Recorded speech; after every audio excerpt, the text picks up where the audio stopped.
Sir உங்க video தெரியுதுங்க sir. Okay sir. கிளியரா இருக்குங்களா? கிளியரா இருக்குங்க சார். Okay sir. ஓகே, இப்போ மேம் ஒரே நிமிஷம் மேம் பேசுவாங்க சார். சார் வணக்கம் சார். வணக்கம் மேடம். வணக்கம் சார். வணக்கம் சார். நண்பர்கள் அனைவருக்கும் வணக்கம். இன்று கல்வி உளவியல் வகுப்பு இன்றிலிருந்து தொடங்க இருக்குதுங்க. வகுப்பு எடுக்கக்கூடிய பேராசிரியர் அவர்கள் பார்த்தோன்னா கிட்டத்தட்ட 20 ஆண்டுகளுக்கு மேலாக இந்த துறையில் வல்லுநராக இருக்கிறாருங்க. நம்ம மையத்துக்கு மட்டும் இல்லை, தமிழ்நாட்டில் பல பயிற்சி மையங்களிலும் கல்வி உளவியலுக்கான சிறப்பு வகுப்பு சார் எடுத்துக்கிட்டு இருக்காங்க. மிகுந்த அனுபவம் வாய்ந்த பேராசிரியர். தயவு செய்து மற்றவங்க உங்களுடைய மைக்கை நீங்க ஆஃப் பண்ணிக்கோங்க ப்ளீஸ். இது வந்து ஒத்துழைப்பு கொடுங்க. மற்ற மைக் ஆஃப் பண்ணிக்கோங்க. எக்காரணத்துக்கு கொண்டு நீங்க மைக் ஆன் பண்ண வேண்டாம், சரிங்களா? ஓகே. நிறைய போட்டித் தேர்வு நம்ம அதாவது எஜுகேஷன் சம்பந்தமா எந்தெந்த தேர்வுகளிலெல்லாம் இந்த கல்வி உளவியல் சார்ந்து கேட்கப்படுகிறதோ அந்த தேர்வுகளுக்கு எல்லாமே மிகுந்த பயிற்சி, நல்ல சிறந்த முறையில பயிற்சி அளித்துக் கொண்டிருக்கிறார் நம்ம சார் பேராசிரியர் அவர்கள். இது நமக்கு ஒரு நல்ல வாய்ப்பு. உண்மையாலுமே இந்த வகுப்பு அவர் கேட்டதுக்கு எடுத்துக்கொள்ள, அதாவது அவருக்கு ரொம்ப பிஸி ஷெட்யூல்ல இருக்கார். நமக்கு மட்டும் இல்லை, தமிழ்நாடு முழுக்க நிறைய அவரும் தனியாகவும் நடத்திட்டு இருக்காங்க. நிறைய மையங்களுக்கு நம்ம கல்வி உளவியல் பாடங்களுக்கு எடுத்துட்டு இருக்காங்க. அதனால அவர் ஒரு பிஸி ஷெட்யூல் தான் இருக்கு. அதுல நம்ம கேட்டு சரி நம்ம மாணவர்களுக்கு இது மிகுந்த பயனுள்ளதா இருக்கும். ஏன்னா ஒரு 30 மதிப்பெண் அப்படிங்கிறது மிகப்பெரிய ஒரு விஷயம் இல்லைங்களா? நம்ம 110 மேஜர் இருந்தாலும் அந்த 30 மதிப்பெண்ல இப்ப மேஜர் நல்லா படிச்சிருவாங்க. பட் அந்த 30 மதிப்பெண்லையும் நம்ம ஒவ்வொரு மதிப்பெண்ணுமே நமக்கு முக்கியமானதுதான்.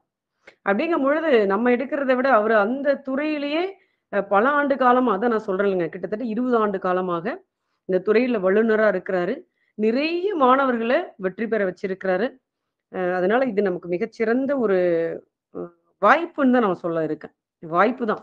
இதுக்கு கட்டணம் செலுத்துறதுங்கிறது வேறங்க. கட்டணம் செலுத்தினாலும் அதை முறைப்படி அந்த கட்டணத்தை விட நமக்கு நிறைய பலன் கொடுக்கக்கூடிய நல்ல ஒரு வகுப்பா இந்த வகுப்பு இருக்கும். அதுவும் மிக குறைந்த கட்டணம் தான் வாங்குறாங்க. இந்த கட்டணத்திலே நமக்கு வகுப்பு எடுக்கிறாங்க, தேர்வு வைக்கிறாங்க. அடுத்து பார்த்தோம் அப்படின்னா மெட்டீரியலும் நம்ம சாஃப்ட் காப்பி மெட்டீரியல் கொடுக்குறாங்க. பிஇஓ 2023 நடந்த எக்ஸாம்ல பாத்தீங்கன்னா இது நடத்திய 30க்கு 30. அது மிகச்சிறந்த ஒரு பெரிய விஷயங்க. ஏதோ ஒரு புகழ்ச்சிக்காகவோ அவரு நம்ம புகழ்ந்து சொல்லணும் அப்படிங்கிறதுக்காக முகஸ்துதிக்காக இதை நான் சொல்லலை. உண்மை என்னவோ அதை தான் சொல்றேன். அதனால இதை பார்த்து நம்ம நல்ல முறையில் இதை பயன்படுத்திக்கலாம். சாருக்கு நீங்க எல்லாமே நல்ல ஒரு ஒத்துழைப்பு கொடுக்கணும். ஒரு கல்லூரியினுடைய முதல்வராக இருக்கிறார். தர்மபுரியில கல்வியியல் கல்லூரியினுடைய முதல்வராக இருக்கிறார். பேராசிரியராகவும் முதல்வராகவும் இருந்து பணியாற்றி கொண்டிருக்கக்கூடிய நம்ம சார் அவங்கள நம்ம இந்த வகுப்புக்கு தமிழ்ச்சோலையின் சார்பாக மனம் வந்து வரவேற்கிறோம். ஸோ எல்லாருக்கும் இது கேட்கும். மைக்கை மட்டும் தயவு செய்து மைக்கை ஆன் பண்ணாதீங்க. நான் சொல்றது உங்ககிட்ட ரெக்வஸ்ட் அதுதான். இது என்ன சார் இப்ப அடுத்து அவங்க ஆரம்பிச்சிட்டாங்க அப்படின்னா மிகுந்த இடையூறு இல்லாம நம்ம வகுப்பை கொண்டு போகணும். தயவு செய்து மைக்கை ஆன் பண்ணாதீங்க. உங்களுடைய எது கேட்கணும்னாலும் நீங்க மெசேஜ் பண்ணுங்க. கிளாஸ் முடிச்சுட்டு சார் கடைசியா அவங்க நமக்குன்னு ஒரு சில நிமிடங்கள் கொடுப்பார், ஏதாவது நம்ம கேட்கணும் அப்படின்னா. அந்த சமயத்துல நீங்க சார்கிட்ட எந்த டவுட்னாலும் கேட்கலாம். அது வரைக்கும் நம்ம பேராசிரியருக்கு முழு ஒத்துழைப்பு கொடுக்கணும். மிக்க மகிழ்ச்சி சார். வணக்கம். தமிழ்ச்சோலை உங்களை வரவேற்கிறது. மிகுந்த நன்றி. உங்களுக்கு நாங்க நன்றி செலுத்துறோம் எல்லோருடைய சார்பாகவும். இந்த பயிற்சி மிகச்சிறந்த பயிற்சியா இருக்கும் அப்படிங்கிறதுல எனக்கு 100% நம்பிக்கை இருக்கு. அடுத்து எங்க மாணவர்களை ஒப்படைக்கிறோம். கண்டிப்பா இது நல்லதா இருக்கும் சார். இனிமேல் நீங்க வகுப்பை தொடரலாங்க சார். Thank you sir. தேங்க்யூ. நன்றி. மிக்க மகிழ்ச்சி மேடம். தமிழ்ச்சோலை மாணவர்கள் அனைவருக்கும் இனிய மாலை வணக்கம். நான் உங்கள் முத்துக்குமரன் பேசுகிறேன். மேடம் சொன்ன மாதிரி நான் ஒரு மோஸ்ட் எக்ஸ்பீரியன்ஸ் அப்படிங்கிறதுல ரொம்ப கான்பிடன்ஸா இருக்கேன். அதே மாதிரி நம்ம சப்ஜெக்டுக்குள்ள போறோம். சரியா? நான் என்ன உங்களுக்கு அறிமுகப்படுத்தலாம்னு நினைக்கிறேன் அப்படின்னா, முதல்ல இந்த சிலபஸ்ல இருக்கக்கூடிய டிஃபிகல்டிஸ் பத்தி உங்ககிட்ட ஒரு நிமிஷம் பேசிட்டு சப்ஜெக்டுக்குள்ள போலாம்னு நினைக்கிறேன். அதாவது யூனிட் ரிவைஸ்டு பண்ணிருக்காங்க. புதியதா 4 யூனிட்டை சேர்த்திருக்காங்க. அதுல ஏற்கனவே இருந்ததுல யூனிட் 1 and 2 மற்றும் 7, 8 அப்படின்னு பயன்படுத்தணும். சரியா? அலகு 1, 2, 7, 8 அப்படி இருந்ததுல 4 யூனிட்டையும் ஒன்றாக இணைத்து யூனிட் 1, 2க்குள்ள கொண்டு வந்துட்டாங்க. சரியா? அதே மாதிரி அதுல சில தலைப்புகளை நீக்கி இருக்காங்க. இருந்தாலும் எஜுகேஷன் சிஸ்டம் அப்படிங்கிற ஒரு வார்த்தை வந்துட்டாவே அதோட அடிப்படை முதல் மேம்பாடான செய்திகள், தகவல் வரைக்கும் நம்ம முழுமையா படிக்கணும் அப்படிங்கிறது கட்டாயம். 2வது யூனிட்ல என்ன செய்திருக்காங்கன்னா 7வது 8வது யூனிட்ல இருந்த ரூசோ, ப்ரோஃபில், மாண்டிசேரி, அதாவது ஐடியலிசம், ரியலிசம், நேச்சுரலிசம், பிராக்மாட்டிசம் இந்த மாதிரி வார்த்தையெல்லாம் வந்து என்ன செய்தாங்க அப்படின்னு கேட்டா யூனிட் 2ல கொண்டு வந்துட்டாங்க. அதுக்கு முன்னாடி அது 7வது 8வது யூனிட்ல இருந்தது. அதே மாதிரி யூனிட் 2ல இருந்த செய்தி என்ன பண்ணிட்டாங்கன்னா அந்த 2வது பேராகிராஃப் பார்த்திருப்பீங்க. அந்த ரூசோ, ப்ரோஃபில், மாண்டிசேரிக்கு கீழே அதுல வந்து பாத்தீங்கன்னா புதுசா August Comte, Max Weber, Herbert Spencer, Marx, Karl Marx இந்த மாதிரி ஒரு சில எல்லாம் புதுசா சேர்த்திருக்காங்க. அதற்கான காரணம் அப்படிங்கிறத நான் நடத்தும் போது சொல்றேன். சோ இதுல என்ன அப்படின்னா நமக்கு யூனிட் 2ல ரியலிசம்னு கொடுத்துட்டாங்க, பிராக்மாட்டிசம் கொடுத்துட்டாங்க, ஐடியலிசம் கொடுத்துட்டாங்க. அதெல்லாம் தமிழ்ல நம்ம என்ன சொல்றதுன்னா இறுதியியல், உண்மையியல், இயற்கைவாதம், நடைமுறைவாதம் இந்த மாதிரி எல்லாம் அடிப்படையா குறிப்பிடுறாங்க சார். சோ இதுல வந்து பாத்தீங்கன்னா நம்ம எல்லாமே Rousseau, ப்ரோஃபில், Montessori, Russell, Neil, Kamal, மாண்ட் இந்த மாதிரி தான் படிக்கிறோம், ஜெய கிருஷ்ணமூர்த்தின்னு. ஆனா ரியலிசம்ங்கிற வார்த்தைக்குள்ள பிராக்மாட்டிசம்ங்கிற வார்த்தை, ஐடியலிசம்ங்கிற வார்த்தை, நேச்சுரலிசம்ங்கிற வார்த்தைக்குள்ள கிட்டத்தட்ட ஒரு 120 உளவியல், கல்வியல், தத்துவ ஞானிகள் இருக்கிறாங்க. சோ அப்ப ரியலிசம்ங்கிற வார்த்தை மட்டும் நம்ம படிச்சுட்டா போதுமா அப்படின்னா அது நிச்சயமா போதாது. அதனால ரியலிசத்தோடு தொடர்புடைய அறிஞர்கள் எல்லாம் நான் வரிசைப்படுத்திருக்கேன். இயற்கைவாதத்தோடு தொடர்புடைய அறிஞர்கள்லாம் வரிசைப்படுத்தியிருக்கோம். பிராக்மாட்டிசத்துல நடைமுறைவாதம்னா நம்ம ஜான் டேவியை மட்டும்தான் படிப்போம். அதுலயும் கிட்டத்தட்ட ஒரு 20க்கும் மேற்பட்ட சிறந்த கல்வியல் அறிஞர்கள்லாம் இருக்கிறாங்க. இந்த மாதிரி செய்தி எல்லாம் அதுக்குள்ளதான் இருக்குது. யூனிட் 3 அப்படிங்கிறது வழக்கம் போல நமக்கு ஜிகே. அதுல நம்ம என்ன செய்யணும்னா மேடம் இருக்காங்க, மேடத்தை தாண்டி தமிழ் சொல்லிக் கொடுக்க முடியும், யாரால சொல்லிக் கொடுக்க முடியுமானா அது நிச்சயமா முடியாது. ஒரு எக்ஸ்ட்ராடினரி கைடுக்கு கீழே நீங்க படிக்கிறீங்க. எப்பயுமே வந்து பாத்தீங்கன்னா ஆசிரியர் அப்படிங்கிறவங்க வெறும் அறிவை கொடுப்பவர் மட்டும் அல்லங்க, கற்றலை எளிமையாக்குபவரே சிறந்த ஆசிரியர். ஏன்னா கிளாஸ்ல பாடம் எல்லாரும் நடத்தலாங்க. இத்தனை வருஷம் படிச்சதுல இன்னும் ஒரு தமிழ் ஆசிரியர், ஒரு ஆங்கில ஆசிரியர், ஒரு அறிவியல் ஆசிரியர் உங்களோட மனசுல இருந்துகிட்டே இருப்பாங்க. அதற்கு என்ன காரணம்னா அவங்களோட கற்பித்தல் முறைகள் தான் அதற்கான அடிப்படை காரணம். அதனால வகுப்பறையில் கற்பிக்கிற எல்லாருமே சிறந்த ஆசிரியர் ஆக முடியாது. மாணவர்களோட மனசில் நிற்கிற மாதிரி யார் கற்பிக்கிறாங்களோ அவங்கதான் சிறந்த ஆசிரியர் ஆக முடியும் அப்படிங்கிற செய்தியும் நீங்க ஞாபகத்துல வச்சுக்கோங்க. அதுக்கப்புறம் யூனிட் 4, 5, 6 அப்படிங்கிறது சைக்காலஜி. அதுக்கப்புறம் யூனிட் 7ல வந்து பாத்தீங்கன்னா எவாலுவேஷன் அப்படிங்கிற ஒரு ரிசர்ச் டாபிக்கை பத்தி கொடுத்துருக்காங்க. அதுக்கப்புறம் அடுத்த இடத்துல வந்து என்ன செய்திருக்காங்கன்னா 8வது யூனிட்ல அட்மினிஸ்ட்ரேஷன் மேனேஜ்மெண்ட் கொடுத்துருக்காங்க, கல்வி நிர்வாக மேலாண்மைன்னு. அதுக்குள்ள ஒரு 7 சப் யூனிட்ஸ் இருக்குது.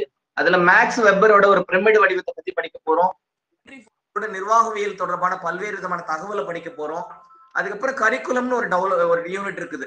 அந்த கரிக்குலம் யூனிட்ல வந்து பாத்தீங்கன்னா கலைத்திட்டம், பாடத்திட்டம் நம்ம குறிப்பிடுவோம். அந்த யூனிட்டுக்குள்ள ஒரு 32 பேரோட தியரியை படிக்கணும். இறுதியா எஜுகேஷன் டெக்னாலஜி அப்படின்னு கடைசி யூனிட்டை கொடுத்துருக்காங்க. எஜுகேஷன் டெக்னாலஜினாவே இது வரைக்கும் நீங்க பிஎட்ல ட்ரைனிங் படிச்சிருப்பீங்க. Teaching AIDS, teaching model, teaching specimen இந்த மாதிரி வார்த்தையெல்லாம் நீங்க உச்சரிச்சிருப்பீங்க. ஆனா அதெல்லாம் யார் அறிமுகப்படுத்தினாங்க அப்படின்னு கேட்டா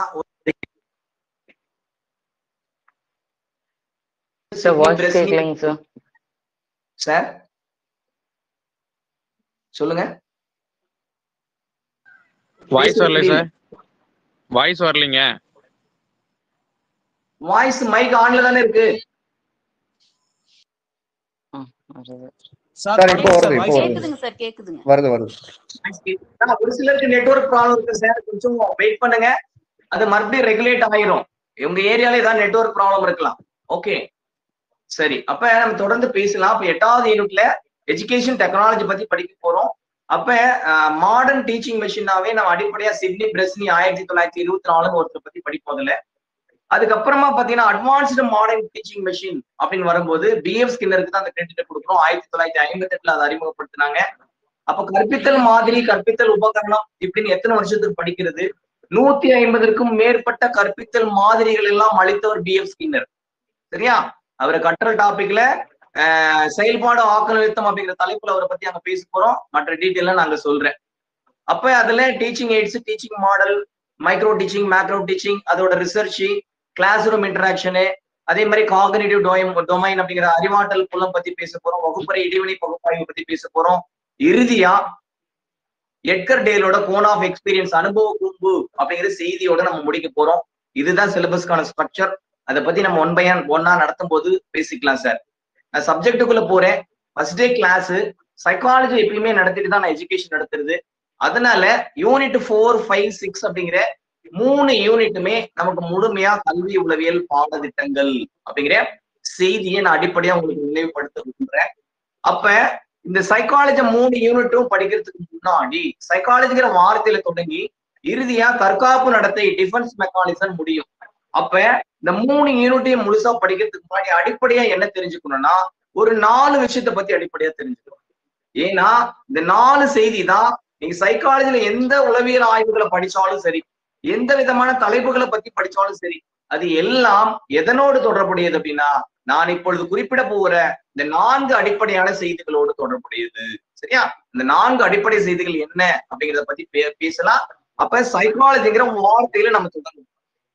அப்ப அடிப்படையாகவே உளவியல் என்ற வார்த்தையை யார் அறிமுகப்படுத்தினார் அப்படிங்கிற செய்தியை தெரிஞ்சுக்கணும். 1590 ருடால்ஃப் கோக்கில் அப்படிங்கிறவங்க என்ன செய்தாங்க, இந்த சைக்காலஜிங்கிற வார்த்தையை பிரியாணி இருக்கு பாருங்க, மேல குத்துக்குறாங்க, அது பாருங்க. வேற என்னன்னா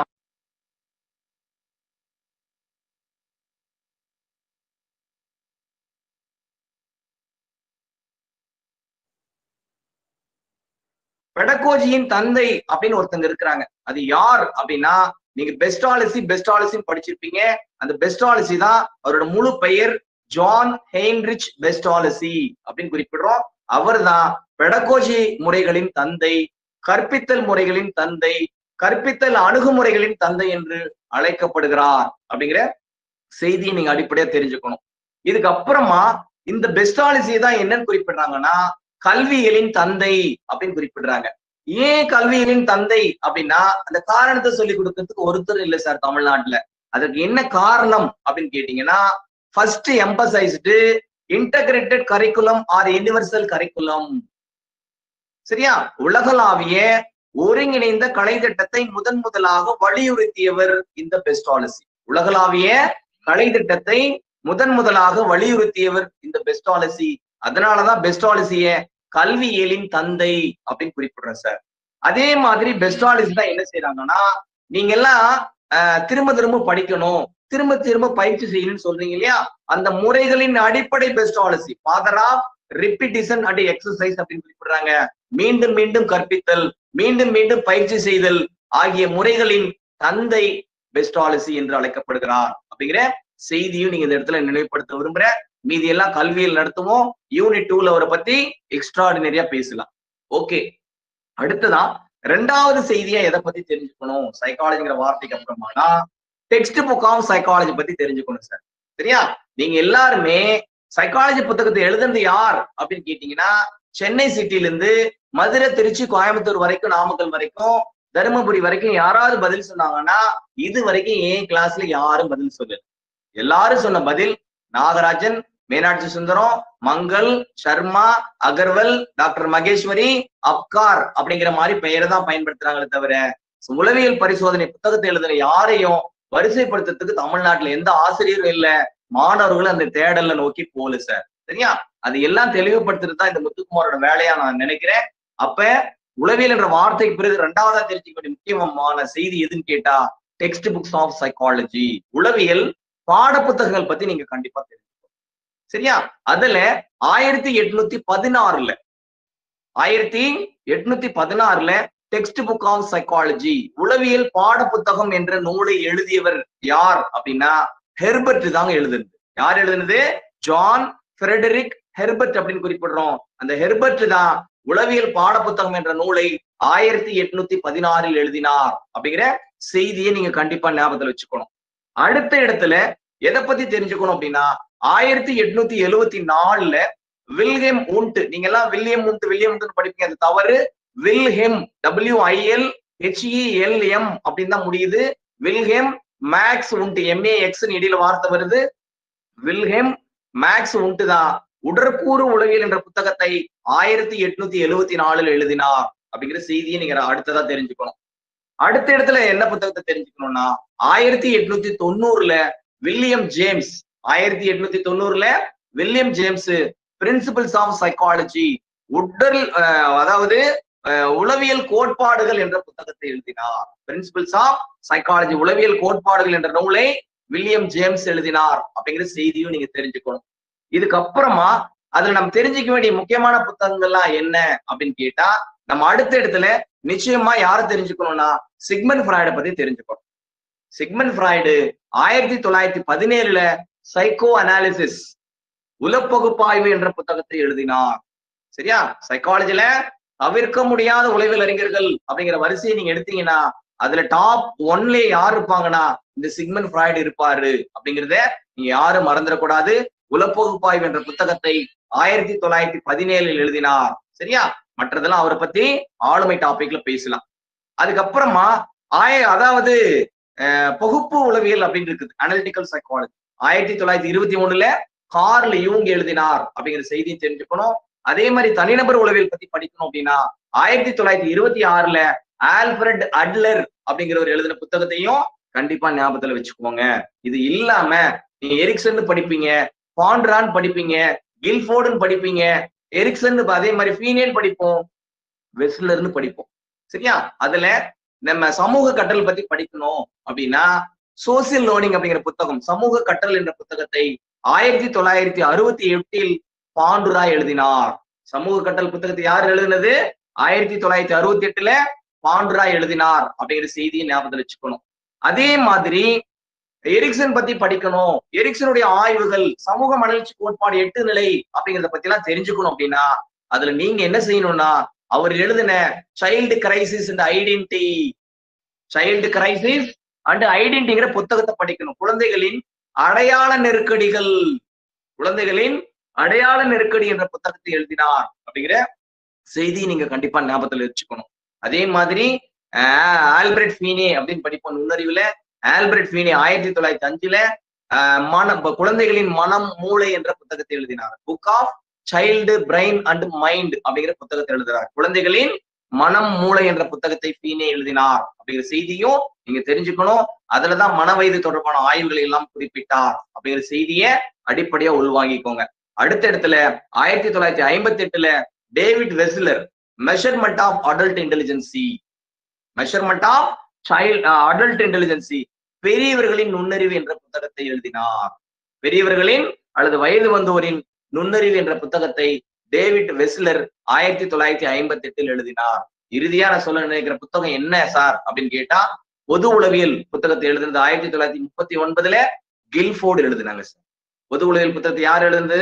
book of general psychology Joy Paul Guilford. நீங்க ஜேபி கில்ஃபோர்ட் படிச்சிருப்பீங்க. அவரோட பெயரோட முழு வடிவம் ஜாய் பவல் கில்ஃபோர்ட் அப்படிங்கிற செய்தி சார். இது இல்லாம நான் அடுத்த இடத்துல சொல்ல வேண்டிய முக்கியமான புத்தகம் எதுன்னு கேட்டா சிக்மண்ட் ஃப்ராய்டு எப்படி முக்கியமான உளவியல் அறிஞரோ அதே மாதிரி ஸ்டான்லி ஹால் குழந்தைகளின் வளர்ச்சி நிலைகள், குமரப்பருவ வளர்ச்சி நிலைகளை படிக்காம சைக்காலஜியை யாரும் படிக்க முடியாது சார். அதனால ஸ்டான்லி ஹால் எழுதின ஒரு சிறந்த புத்தகத்தை பத்தி தெரிஞ்சுக்கணும். Stanley Hall 1878 the content of child மைண்ட்னு ஒரு புத்தகம் எழுதினாங்க. என்ன செய்யறாங்க? 1878 குழந்தைகளின் மன உள்ளடக்கங்கள் என்ற நூலை எழுதினார். அந்த குழந்தைகளின் மன உள்ளடக்கங்கள் என்ற நூலில் குழந்தைகளின் வளர்ச்சி நிலை 3, குமரப்பருவ வளர்ச்சி நிலைகள் 3 என்று குறிப்பிட்டார். அதுல எல்லாம் இதுவரைக்கும் நீங்க பார்க்காத எக்ஸ்ட்ராடினரி மெசேஜ் எல்லாம் உங்களுக்கு பிரசன்ட் பண்றதுக்கு இந்த முத்துக்குமார் காத்துட்டு இருக்கேன். இறுதியா நான் சொல்ல நினைக்கிற புத்தகம் நம்ம எல்லாம் படிக்கிறது எல்லாம் எஜுகேஷன் சைக்காலஜி. அப்ப எஜுகேஷன் சைக்காலஜி புத்தகத்தை யார் எழுதுறது அப்படின்னா 1903 எட்வர்டு லீ தாண்டக் எழுதினாங்க. யார் எழுதுறது கல்வி உளவியல் புத்தகத்தை? எட்வர்டு லீ தாண்டக். நீங்க எல்லாம் முயன்றி தவறி கற்றல் அப்படின்னு படிச்சிருப்பீங்க, ட்ரையல் எரர் சக்சஸ் எக்ஸ்பெரிமெண்ட். சரியா? சோ அந்த எக்ஸ்பெரிமெண்ட்டை கொடுத்தது யார் அப்படின்னு கேட்டா இந்த எட்வர்டு லீ தாண்டக் தான் கொடுத்தாங்க. அவர் தான் 1903 கல்வி உளவியல் புத்தகத்தை எழுதினார். சரியா? இந்த தாண்டக் தான் என்னன்னு குறிப்பிடுறோம்? கல்வி உளவியலின் தந்தைன்னு சொல்றோம். ஏன்னா முன்னாடி கல்வியலின் தந்தை அப்படின்னா பெஸ்டாலஜி, கல்வி உளவியலின் தந்தை அப்படின்னு வந்தா யாரை குறிப்பிடுறோம்னா நம்ம தாண்டக்க குறிப்பிடுறோம் அப்படிங்கிற அந்த வேறுபாடையும் நீங்க அடிப்படையா தெரிஞ்சுக்கணும் சார். அதே மாதிரி கல்வியலின் தாய் அப்படின்னு ஒருத்தங்க இருக்கிறாங்க, மதர் ஆஃப் எஜுகேஷன் சைக்காலஜி. அது யார் அப்படின்னா மார்கரெட் ஃப்ளோ வாஸ்பர்ன் அப்படின்னு ஒருத்தர் குறிப்பிடுறோம். யாரை குறிப்பிடுறோம்? மார்கரெட் ஃப்ளோ FLOY அப்படின்னு வருது. மார்கரெட் ஃப்ளோ வாஸ்பர்ன் அப்படின்னு குறிப்பிடுறோம். அந்த வாஸ்பர்ன் தான் யாருன்னா உளவியல் துறையில் முனைவர் பட்டம் பெற்ற முதல் பெண்மணி சார். வாஸ்பர்ன் யாரு? உளவியல் துறையில் முனைவர் பட்டம் பெற்ற முதல் பெண்மணி அப்படிங்கிற செய்தியை ஞாபகத்தில் வச்சுக்கணும். இந்த பெண்மணி தாண்டேக்கோடு இணைந்து மீண்டி தவறி கற்றல் தொடர்பான செய்தாங்க. தாண்டேக்கோடு இணைந்து நுண்ணறிவு தொடர்பான ஆய்வுகளை மேற்கொண்டார். தாண்டேக்கோட ஆய்வு எங்கே நடந்தது அப்படின்னு சொல்லி கொடுக்க யாருமே இல்லை சார். எல்லாருமே மீண்டி தவறி கற்றல்னா 1903 படிக்கிறாங்க. அது தவறு. 1903 அவர் கல்வி உலகில் புத்தகத்தை தான் எழுதினார். அப்ப மீண்டி தவறி கற்றல் சோதனை எப்பொழுது சார் செய்தார்னா 1898ல 1898ல அமெரிக்கால டீச்சர்ஸ் காலேஜ்ல கொலம்பியா பல்கலைக்கழகத்தில் செய்தார். விலங்குகளின் நுண்ணறிவை மனித நுண்ணறிவோடு ஒப்பிட்டு ஆய்வுகளை மேற்கொண்டார். இதனால் தாண்டேக்கு ஒப்பீட்டு முறை உளவியலின் தந்தை என்றும் அழைக்கப்படுகிறார் அப்படிங்கிற செய்தியை தெரிஞ்சுக்கோங்க. தாண்டேக்க பத்தி கற்றல் யூனிட் 5ல ரொம்ப டீட்டெயிலா பேசலாம் சார். ஓகே, அப்ப நான் இங்க சொல்ல நினைச்சது என்னன்னா, சைக்காலஜி படிக்கிறதுக்கு முன்னாடி அடிப்படையா 4 விஷயத்த தெரிஞ்சுக்கணும்னு சொன்னோம். அப்போ 1 சைக்காலஜிங்கிற வார்த்தை, 2வது உளவியல் பாட புத்தகங்கள்.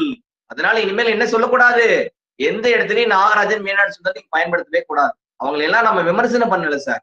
அது எல்லாமே பிஎடுக்கான புத்தகமா தவிர டிஆர்பிக்கான புத்தகமா அப்படின்னு கேட்டா நிச்சயமா அது கேள்விக்குறிதா அப்படிங்கிற செய்தியோட நான் நிக்க விரும்புறேன். அதனால இப்ப நான் சொன்னவங்க எல்லாம் தான் யாருன்னா, நீங்க ஃபாலோ பண்ற நம்ம யூனிட்ல இருக்கக்கூடிய 3 யூனிட்ல இருக்கக்கூடிய பல்வேறு விதமான பரிசோதனை உளவியல் ஆய்வுகளை எல்லாம் செய்தவர்கள். இது இல்லாம நம்ம அந்தந்த தலைப்பை பத்தி படிக்கும் போதும் அந்த தலைப்பை யாரெல்லாம் சொன்னாங்களோ அவர்கள் எழுதிய புத்தகங்களை அங்க வரிசைப்படுத்திருக்கேன். சரியா? அதனால உளவியல் புத்தகத்தை எழுதுறது யார் அப்படின்னு கேட்டா இனிமேல் இந்த பெயர்களை தான் நீங்க உச்சரிக்கணும் அப்படிங்கிற செய்தியை நான் சொல்ல விரும்புறேன். அதை நீங்க எந்த இடத்துலயும் மறந்துடக்கூடாது. ஓகே, இதுக்கப்புறமா அடுத்ததான் நம்ம என்ன சார் தெரிஞ்சுக்கணும் 3வது இடத்துல அப்படின்னா significance of psychology or fundamentals of psychology. உளவியலின் முக்கியத்துவங்கள் மற்றும் அடிப்படைகள் அப்படிங்கிற செய்தியை தெரிஞ்சுக்கணும். அடுத்த இடத்துல என்ன தெரிஞ்சுக்கணும்? உளவியலின் முக்கியத்துவங்கள். சிலபஸ்ல பாத்தீங்கன்னா கொடுத்திருப்பாங்க சிக்னிபிகன்ஸ் ஆஃப் சைக்காலஜின்னு இருக்கும். சரியா? அதுதான் உளவியலின் முக்கியத்துவங்கள் அல்லது அடிப்படைகள் சொல்றோம். அப்ப அதுல எதை பத்தி எல்லாம் தெரிஞ்சுக்கணும் சார்னா ஹார்மிசம் அப்படிங்கிற வார்த்தையை பத்தி தெரிஞ்சுக்கணும். ஏன்னா ஹார்மிசம் அப்படிங்கிறது இயற்கையாக தோன்றக்கூடிய இயல்போக்கங்கள், உணர்வுகள் அப்படின்னு குறிப்பிடுறோம். அதனால அது பிறப்பிலேயே தோன்றக்கூடிய உணர்வு வெளிப்பாடுகளை தான் நம்ம இயல்போக்கம் ஹார்மிசம் அப்படின்னு குறிப்பிடுறோம். அப்போ ஹார்மிசம் அப்படிங்கிறது எப்படி சார் வரையறுக்கலாம் அப்படின்னு கேட்டா மனிதர்களின் நடத்தைகளை புரிந்து கொள்ளுதல். இப்ப திடீர்னு நீங்க போய் அம்மா கிட்டயோ அல்லது அப்பா கிட்டயோ ரொம்ப அன்பா பேசுறீங்க அப்படின்னா அவங்க கேட்கிற முதல் வார்த்தையே என்னவா இருக்குன்னா உனக்கு என்ன வேணும்னு தான் கேட்பாங்க சார். அப்பாவும் அம்மாவும் நம்மள என்ன கேட்பாங்க? நம்ம போய் ரொம்ப பாசமா அவங்களை கைண்டா கொஞ்சணும் அப்படின்னா உனக்கு என்ன வேணும் அப்படின்னு தான் கேட்பாங்க. அப்ப நம்ம பையனுக்கோ பொண்ணுக்கோ ஏதோ தேவைப்படுகிறது என்பதை உடனடியாக பெற்றோர்கள் அந்த இடத்தில் புரிந்து கொள்கிறார்கள். அதனால ஹார்மிசம் என்பது மனித நடத்தைகளை புரிந்து கொள்ளுதல். அது எப்படி விளக்குறாங்கன்னா விலங்குகளின் நடத்தைகளும் மனித நடத்தைகள் அனைத்தும் நோக்கங்களை கொண்டது. ஹார்மிசம் ஆல்சோ கால்டு பர்பசிவ்னஸ். ஹார்மிசம் நோக்க இயல், தேவையியல் என்றும் அழைக்கப்படுகிறது அப்படிங்கிற செய்தியை தெரிஞ்சுக்கணும். அடுத்த இடத்துல நம்ம ஸ்ட்ரக்சரலிசம்ங்கிற வார்த்தையை தெரிஞ்சு என்னன்னா அமைப்பியல் அப்படின்னு குறிப்பிடுறோம். சைக்காலஜில அமைப்பியல்ங்கிற வார்த்தை எங்க வந்தாலும் அது எதனை பற்றியதுன்னா மன அமைப்புகள் மற்றும் செயல்பாடுகளை பற்றியது. மன அமைப்புகள் மற்றும் செயல்பாடுகள் பற்றிய ஆய்வுகளை மேற்கொண்டவர் அப்படிங்கிற செய்தியில யாரை குறிப்பிடுறோம்னா அந்த இடத்துல வில்ஹெம் உண்ட குறிப்பிடுறோம். சரியா? மேல ஹார்மிசம்னா மெக்டூக்கல், மன அமைப்பியல்னா வில்ஹெம் உண்ட் அப்படிங்கிறத ஞாபகத்தில் வச்சுக்கோங்க. 3வது அங்க தெரிஞ்சுக்க வேண்டியது என்னன்னா புலனுறுப்புகள் அப்படிங்கிற செய்தியை அங்க பயன்படுத்துறாங்க. புலனுறுப்புகள் வந்தாவே அங்க E.H. வெப்பர் அப்படிங்கிறவரை தெரிஞ்சுக்கணும். ஏன்னா வெப்பர் புலனுறுப்புக்கான ஆய்வகத்தை நிறுவினார் அப்படின்னு குறிப்பிடுறாங்க. எங்கே அப்படின்னு கேட்டா அது லிப்சிக் பல்கலைக்கழகம். நீங்க எல்லாம் முன்னாடி லிப்சிக் என்ற இடம் படிச்சிருப்பீங்க சார். சரியா? தமிழ்நாடு முழுக்க அப்படிதான் படிக்கிறாங்க. லிப்சிக் அப்படிங்கிறது இடம் கிடையாது சார், அது ஒரு பல்கலைக்கழகம். சரியா? பழமையான பல்கலைக்கழகம், முறையான பல்கலைக்கழகம், முதல் பல்கலைக்கழகம் அப்படிங்கிற அடையாளத்தை சைக்காலஜி படி நம்ம எதுக்கு கொடுக்கணும்னா இந்த லிப்சிக் பல்கலைக்கழகத்துக்கு தான் கொடுக்கணும். அது எப்பொழுது தொடங்கப்பட்டதுன்னா டிசம்பர் 2, 1409 தொடங்கப்பட்டது. டிசம்பர் 2, 1409 தொடங்கப்பட்டது. அதனால பழமையான பல்கலைக்கழகம், பாரம்பரியமான பல்கலைக்கழகம்னா சைக்காலஜி படி நம்ம லிப்சிக் பல்கலைக்கழகத்தை தான் குறிப்பிடணும். இது எங்கே இருக்கிறதுனா ஜெர்மனியில் இருக்கிறது. உளவியலோட தோற்றம், மேம்பாடு எல்லாம் எங்கிருந்து தொடங்கியதுன்னு சைக்காலஜி சொல்லுதுன்னா அது ஜெர்மனியில இருந்து தொடங்கியது. உளவியலோட தோற்றம், வளர்ச்சி எல்லாம் எங்கேனா அது ஜெர்மனியில இருந்து தோன்றியது அப்படின்னு தான் குறிப்பிடுறோம். அதனால அந்த நாட்டுலதான் எந்த பல்கலைக்கழகம் இருக்குது? இந்த லிப்சிக் பல்கலைக்கழகம் இருக்குது.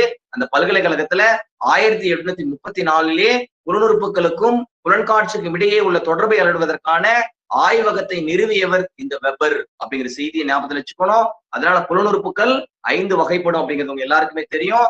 அதை நம்ம எப்படி வரையறுக்கணும் அப்படின்னா, all the knowledge comes from census.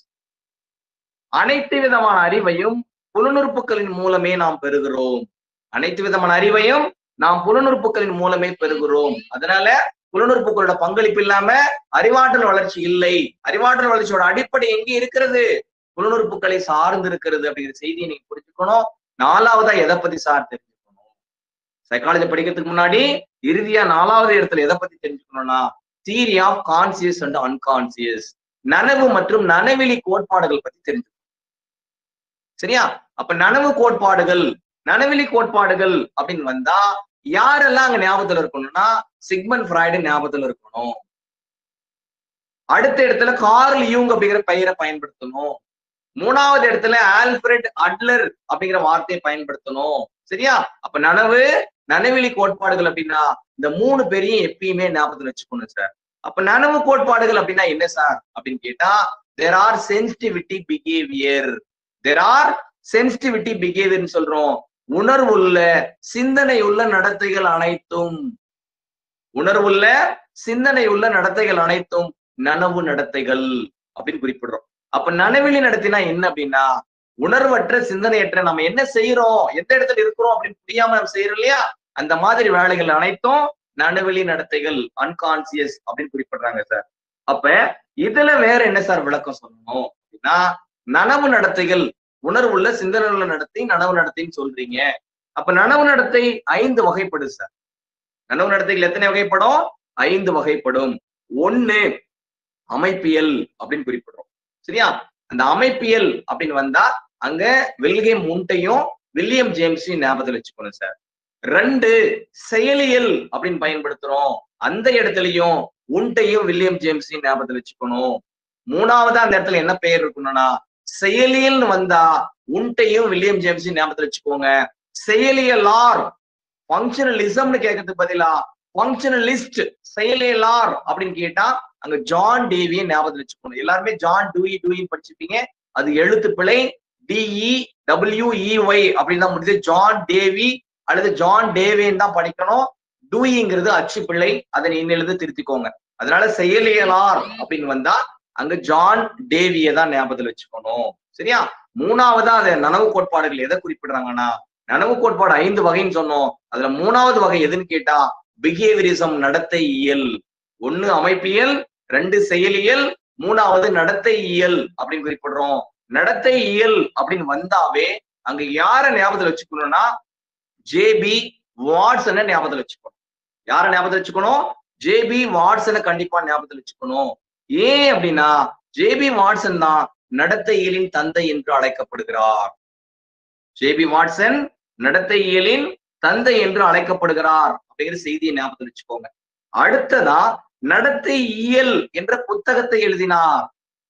நடத்தை இயல் என்ற புத்தகத்தை எழுதியவர் ஜேபி வாட்சன். அது மட்டும் இல்லாம நடத்தை இயல் பள்ளிகளை நிறுவினார். ஸ்கூல் ஆஃப் பிஹேவியரிசம், நடத்தை இயல் பள்ளியை நிறுவியவர் யார் தொடங்கினாலும் நீங்க ஜேபி வாட்சனை தான் பயன்படுத்தணும். அதனால ஜேபி வாட்சன் தான் நடத்தை இயலின் தந்தை, நடத்தை இயல் என்ற புத்தகத்தை எழுதியவர், நடத்தை இயல் என்ற பள்ளியை நிறுவியவர் அப்படிங்கிற செய்தி அடிப்படையா புரிஞ்சுக்கணும். அதே மாதிரி இந்த வாட்சன் தான் சிச்சுவேஷனல் பிஹேவியரிசம், சூழ்நிலை மாற மாற நடத்தை மாறிக்கொண்டே இருக்கும் என்று கூறியவர். சரியா? அதனால ஜேபி வாட்சன் சூழ்நிலை இயலார் என்றும் சூழ்நிலைவாதி என்றும் அழைக்கப்படுகிறார். சரியா? நம்ம நல்ல சூழ்நிலையில் இருந்தா நம்மளோட பிஹேவியர், நடத்தை நல்ல நடத்தையா தான் சார் இருக்கும். சரியில்லாத மாணவர்களோட ஃப்ரெண்ட்ஸோட சேர்ந்தோம்னா நம்ம நடத்தை நம்மளுக்கு தெரியாம என்ன ஆயிடும், மாறிக்கிட்டே இருக்கும். அதனால சூழ்நிலை மாற மாற நடத்தை மாறிக்கொண்டே இருக்கும் அப்படிங்கிற ஆய்வை செய்தவர் இந்த ஜேபி வாட்சன் சார். அதே மாதிரி டிஆர்பில கேட்கிற கேள்வி எல்லாமே கடைசியா நடந்த 3 நாள் பிஜிடிஆர்பி 2017 இருந்தே எல்லாமே எக்ஸ்பெரிமெண்டல் சைக்காலஜில இருந்து தான் கேட்டிருக்கிறாங்க அப்படிங்கிறதுக்கான ஒரு உதாரணத்தை நான் இங்க விளக்க போறேன். என்ன விளக்கம், இந்த இடத்தை விட சைக்காலஜி உங்களுக்கு நான் எக்ஸ்ட்ராடினரியா நடத்த போறேன் அப்படிங்கிறதுக்கான ஒரு வாய்ப்பு கிடைக்குமான்னு கேட்டா அதை இந்த இடத்துல சொல்லியே ஆக வேண்டிய கட்டாயம் இருக்கு. என்ன சார்னா 2019 பிஜிடிஆர்பில மின்னலை கண்டு பயப்படுதுன்னு ஒரு கேள்வி கேட்டாங்க. மின்னலை கண்டு பயப்படுறதுக்கும் வாட்சனுடைய கோட்பாடு, நடத்தையில் கோட்பாடுக்கு என்ன சார் தொடர்பு அப்படின்னா, நிச்சயமா தொடர்பு இருக்குது. என்ன சார் அந்த தொடர்பு அப்படிங்கிற செய்தியை நான் சொல்ல விரும்புறேன். அதாவது தூண்டலுக்கான துலங்கல்கள் என்ற ஆய்வு விலங்குகளுக்காக உருவாக்கியவர் பாவ்லோ அப்படின்னு குறிப்பிடுறோம். இதனை குழந்தைகளுக்கு பயன்படுத்தியவர் ஜேபி வாட்சன். அப்ப சோதனையோட அடிப்படை நோக்கமா நடத்தையியல் கோட்பாடுல என்ன செய்யறாருன்னா, வாட்சன் குழந்தைகளுக்கு எலியை காண்பித்தார், குரங்கை காண்பித்தார், முயலை காண்பித்தார், முகமுடி போட்டுக்கொண்டு மிரட்டினார், கம்பளி போர்வையை போத்திக் கொண்டு மிரட்டினார், செய்தித்தாள்களை தீ மூட்டி எரித்தார். குழந்தை எந்த இடத்திலும் பயப்படவே இல்லை, மகிழ்ச்சியை மட்டுமே வெளிப்படுத்தியது. குழந்தை என்ன செய்தது, மகிழ்ச்சியை மட்டுமே வெளிப்படுத்தியது அப்படிங்கிற செய்தியை நீங்க கண்டிப்பா ஞாபகத்தில் வச்சுக்கணும். அப்ப சோதனையோட நோக்கம் என்ன சார் அப்படின்னா, ஜேபி வாட்சன் குழந்தைகளுக்கு பயத்தை ஏற்படுத்த வேண்டும். அப்ப கட்டுப்படுத்தப்பட்ட தூண்டலுக்கான கட்டுப்படுத்தப்பட்ட துலங்களாக பயத்தை ஏற்படுத்தி காட்டினார். எவ்வாறு காட்டினார்னா, பயிற்சியின் மூலமாக குரங்கை முதல்ல காண்பிக்கிறாரு, ஐயையோ குரங்கு என்று வாட்சன் அலறினார். அடுத்த இடத்துல எலியை காண்பித்து ஐயையோ எலி என்று அலறினார். அடுத்த இடத்தில் பூனையை காண்பித்து ஐயையோ பூனை என்று அலறினார். 4வதா முயலை காண்பிக்கும் பொழுதும் ஐயையோ முயல் என்று அலறினார். அதை போலவே முகமுடி போட்டுக்கொண்டு ஐயையோ பேய் என்று அலறி காட்டினார், பயந்து காட்டினார்.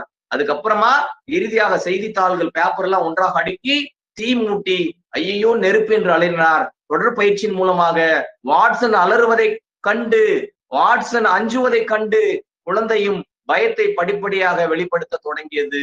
அதனால இந்த பரிசோதனையோட வடிவம், வாட்சனுடைய ஆய்வு முழுமையாக குழந்தை மாணவர்களுக்கு தெரிந்திருக்கிறதா, படித்தார்களா என்பதை மதிப்பீடு செய்வதற்காகவே பிஜிடிஆர்பில் என்ன கேட்டாங்க, இந்த செய்தித்தாள்களை ஒன்றாக அடுக்கி தீ மூட்டினார் என்ற செய்தியோட மாற்று வடிவம், அந்த பயன்பாட்டு வடிவமாக மின்னலை கண்டு பயப்படுதல் என்ற கேள்வியை பிஜிடிஆர்பில் கேட்டாங்க சார். என்ன எடுத்து போய் பாருங்க, ஆன்சர் ஒண்ணு வாட்சன் இருக்கும் அல்லது நடத்தையியல் கோட்பாடுன்னு இருக்கும் சார்.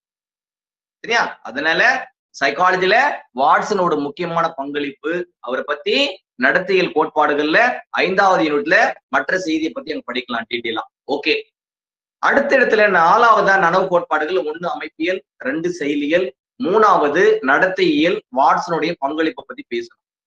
அடுத்த இடத்துல சார் எதை பத்தி சார் பேசணும் அப்படின்னு கேட்டா, கெஸ்டால்ட் உளவியல் அப்படிங்கிற வார்த்தை பத்தி பேசணும். நீங்க எல்லாரும் படிச்சிருக்கீங்க தமிழ்நாட்டுல, உங்களை மாதிரிதான் பலாயிரக்கணக்கான மாணவர்கள் படிக்கிறாங்க. கெஸ்டால்ட் கோட்பாட்டை கெஸ்டால்ட் என்ற உளவியல் அறிஞர் கூறினார். அப்படி ஒரு உளவியல் அறிஞரே இல்லை சார். யார் இல்ல? கெஸ்டால்ட் அப்படின்னு ஒரு உளவியல் அறிஞரே இல்லை. கெஸ்டால்ட்ங்கிற வார்த்தை மட்டுமே உண்மை. The term of Gestalt origin from German. சரியா? இந்த கெஸ்டால்ட் என்ற வார்த்தை ஜெர்மன் மொழியிலிருந்து தோன்றியது.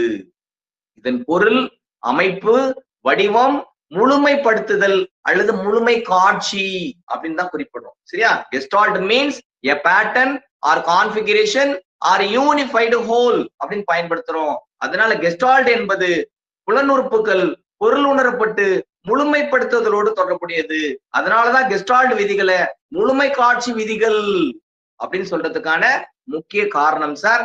அதனால கெஸ்டால்ட் கோட்பாட்டை, கெஸ்டால்ட் விதிகளை யார் அளித்தார் அப்படின்னு கேட்டீங்கன்னா, மேக்ஸ் வெர்திமர் அப்படிங்கிற ஒரு சைக்காலஜிஸ்ட் 1912 அறிமுகப்படுத்தினார். சரியா?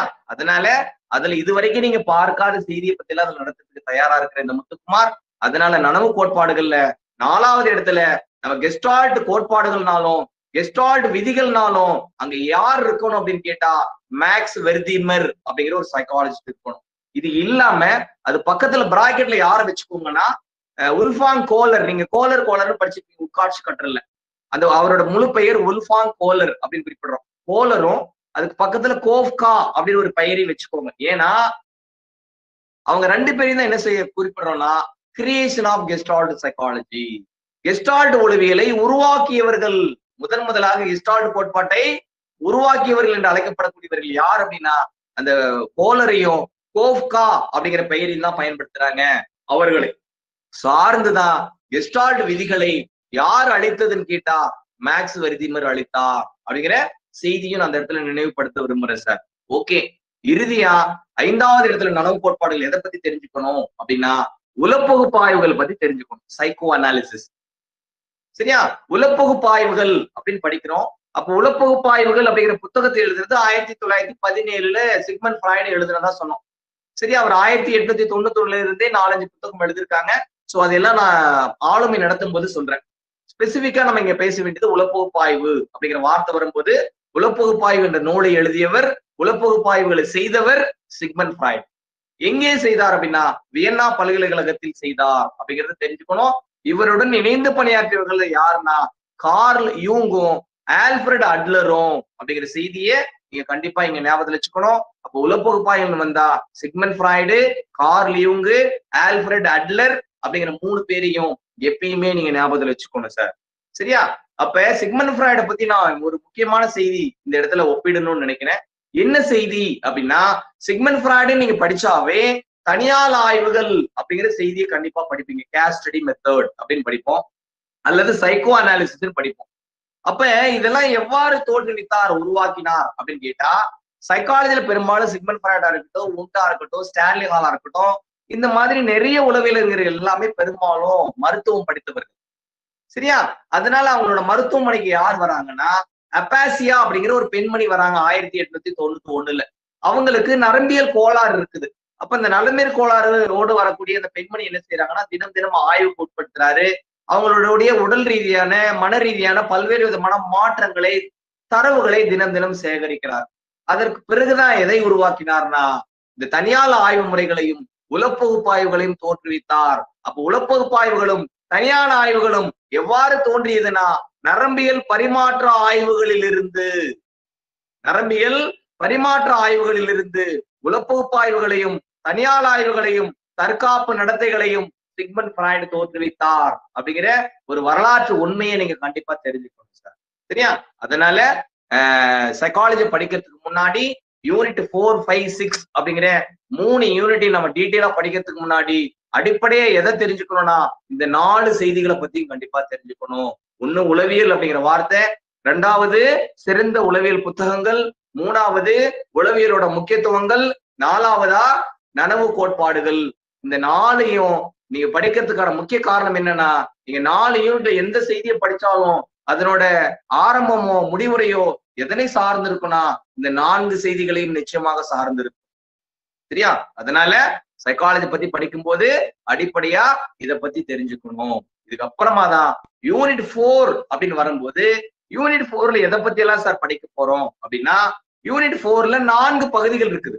அதுல பகுதி 1 என்ன அப்படின்னு கேட்டீங்கன்னா உளவியல் முறைகள், உளவியல் வகைகள், கல்விகளின் நோக்கம் மற்றும் வரம்புகள் அப்படிங்கிறது பகுதி 1. பகுதி 2 எது யூனிட் 4ல அப்படின்னு கேட்டீங்கன்னா அதுல growth, சோசியல், மாரல் அப்படின்னு குறிப்பிடுறோம், வளர்ச்சி அப்படின்னு குறிப்பிடுறோம். 2வது இடத்துல சமூக உளவியல் அப்படின்னு குறிப்பிடுறோம். 3வது இடத்துல ஒழுக்க கோட்பாடுகள் அப்படின்னு பயன்படுத்துறோம். இந்த 3 தலைப்புகளும் கொண்டது பகுதி 2 சார். 3வது பகுதி எது சார் யூனிட் 4ல அப்படின்னா அறிவாற்றல் வளர்ச்சி, அதே மாதிரி கவனம், பொதுமை கருத்து, கெஸ்டால்ட் உளவியல், மொழிசார் மனவியல், சமூக கலாச்சார கோட்பாடு வைகோட்ஸ்கியோடது. சரியா? சோ இதெல்லாம் சேர்ந்தது பகுதி 3. பகுதி 4 எது சார் யூனிட் 4ல அப்படின்னு கேட்டா மன எழுச்சி தொடர்பான கோட்பாடுகள் எல்லாம் எங்க சார் இருக்குதுன்னு கேட்டா அதுதான் அந்த எமோஷனல் அப்படிங்கிற டாபிக்ல இருக்குது. அங்கதான் பிஜிடிஆர்பில அடுத்தடுத்த பிஜிடிஆர்பில கேட்டாங்க. ஹிப்போ கேம்பஸ் அப்படின்னு ஒரு வார்த்தை கேட்டாங்க, அமிக்டாலா அப்படின்னு ஒரு வார்த்தை கேட்டாங்க, மியூசிக் சைக்காலஜில இருந்து ஒரு கேள்வி கேட்டாங்க. இந்த மாதிரி சில ஸ்டிமுலஸ் ரெஸ்பான்ஸ்க்கான எங்க சார் இருக்குதுன்னா அந்த ஹிப்போ கேம்பஸ் அப்படிங்கிற வார்த்தை பேவலோட ஆய்வுகள் இருக்குது, ஆக்கங்கள் இருக்குதுல. அமிக்டாலா ஹிப்போ கேம்பஸ்ங்கிற வார்த்தை இன்னொரு இடத்துல எங்க இருக்குதுன்னு கேட்டா நரம்பியல் மனெழுச்சி கோட்பாடு அப்படின்னு இருக்குது. வால்டர் கேனான், பிலிப் பார்ட் அப்படின்னு குறிப்பிடுவோம். அவங்களோட ஆய்வுகள் இருக்குது. ஏன்னா நரம்பியல் மனெழுச்சி கோட்பாடுகள், அதாவது மனெழுச்சி கோட்பாடுகள் 4 வகைப்படும். அதுல ஒண்ணு உடலியல் மனெழுச்சி கோட்பாடு, 2வது நரம்பியல் மனெழுச்சி கோட்பாடு, 3வது அறிவாற்றல் மனெழுச்சி கோட்பாடு, 4வது முகபாவனை பின்னூட்ட மனெழுச்சி கோட்பாடு. இதுல நரம்பியல் மனெழுச்சி கோட்பாடுல நம்ம மனெழுச்சி எல்லாம் எவ்வாறு வெளிப்படுத்துகிறோம்னா அது மூளையோட ஒரு வகையான செயல்பாடு. அப்ப என்ன சார் இப்போ கேம்பஸ் அமிக்டாலா அப்படின்னு பேசுறீங்களே, அது எங்க சார் இருக்குதுன்னா சிறுமூளையோட உட்பகுதிகள். அதெல்லாம் சிறுமூளையோட உட்பகுதிகள் 4 பகுதிகள் இருக்குது. ஒண்ணு இப்போ கேம்பஸ், 2வது அமிக்டாலா, 3வது செப்டம், 4வது பேசல் கேங்லியா அப்படிங்கிற 4வது பகுதி. சோ இப்போ கேம்பஸ் அமிக்டாலாவை பத்தி கேட்டதுனால அடுத்தது அது சார்ந்த எதை பத்தி கேட்கலாம், அமிக்டாலா பத்தியும் செப்டம் பத்தியும் பேசல் கேங்லியாங்கிற வார்த்தையை பத்தி கேட்கலாம். இப்படி 4 பகுதிகளை கொண்டது யூனிட் 4. யூனிட் 5 எதனை சார்ந்தது அப்படின்னு கேட்டா யூனிட் 5 தான் கற்றல் அப்படிங்கிற ஒரு சிறந்த தலைப்பு கொண்டது. கற்றல் கோட்பாடுகள் அப்படிங்கிற செய்தி வருது. சரியா? நீங்களாம் முன்னாடி படிச்சிருப்பீங்க. பாவ்லோவோட கோட்பாடு 1904 ஒரு செயல. தாண்டேக்கு முயன்று தவறி கற்றல 1903 செய்யல. அதே மாதிரி பிஓ ஸ்கின்னர் செயல்பாடு ஆக்கல் எழுத்தத்திலையும் பல்வேறு விதமான வலுவூட்டத்தை பத்தி அங்க குறிப்பிடணும். அதெல்லாம் நீங்க படிக்கிற எந்த புத்தகத்திலயும் இல்லை. தொடர்ந்து வாட்சன் பத்தியும் கோலரை பத்தியும் குறிப்பிடுவோம். அதுல இதுவரைக்கும் நீங்க பார்க்காத பல்வேறு விதமான பரிமாணத்துல சைக்காலஜி எக்ஸ்பெரிமெண்ட் ஓரியன்டா அதுல நடத்த போறேன். அப்ப கற்றல் கோட்பாடுகள் எல்லாம் அதுக்குள்ளதான் வருது. அது மட்டும் இல்லாம நம்ம அதுல கூடுதலா என்னெல்லாம் கொடுத்திருப்போம்னா எட்வர்ட் சி டால்மனுடைய எலி சிக்கலறை பரிசோதனை பத்தி ஒன்று கொடுத்திருக்கோம். அது இதுவரைக்கும் நீங்க அந்த மாதிரி ஒரு விஷயத்த பார்த்துருக்கவே மாட்டீங்க. ஏன்னா எல்லா உளவியல் அறிஞர் பாவ்லோ, தாண்டேக்கு, ஸ்கின்னரு, அந்த மாதிரி சிக்மண்ட் ஃப்ராய்டு, உண்டு, இந்த மாதிரி பல உளவியல் அறிஞர்கள் எல்லாமே என்ன சொல்றாங்கன்னா தூண்டலுக்கான துலங்கல் அப்படிங்கிற செய்தியை குறிப்பிடுறாங்க. அப்ப அதை வலுவூட்டணும். ஆசிரியர் கேள்வி கேட்கிறாங்க, மாணவர்கள் பதில் சொல்றாங்க, அதனால் நடத்தை வலுவூட்டப்படுகிறது அப்படின்னு சொல்றாங்க. அப்ப கிளாஸ்ல 50 பேர் இருக்கிறாங்க சார். 50 பேர் இருக்கிற இடத்துல 10 பேர் நல்லா படிப்பான். அந்த 10 பேரை தான் எப்பயுமே டீச்சர்ஸ் குட் பாய், குட் கேர்ள் அப்படின்னு சொல்லுவாங்க. அப்ப அவங்க மட்டும்தான் படிச்சாங்களா சார் அப்படின்னு கேட்டா இல்லை, மீதி இருக்கக்கூடிய 40 மாணவர்களும் தான் படிக்கிறாங்க வகுப்பறையில. பாராட்டப்பட்ட வலுவூட்டப்பட்ட குழந்தைகள் மட்டும்தான் படிக்கிறாங்களா, வலுவூட்டப்படாத குழந்தைகளும் படித்தார்கள் என்று சோதனையின் மூலமாக நிரூபித்து காட்டியவர் எட்வர்ட் சி டால்மன்.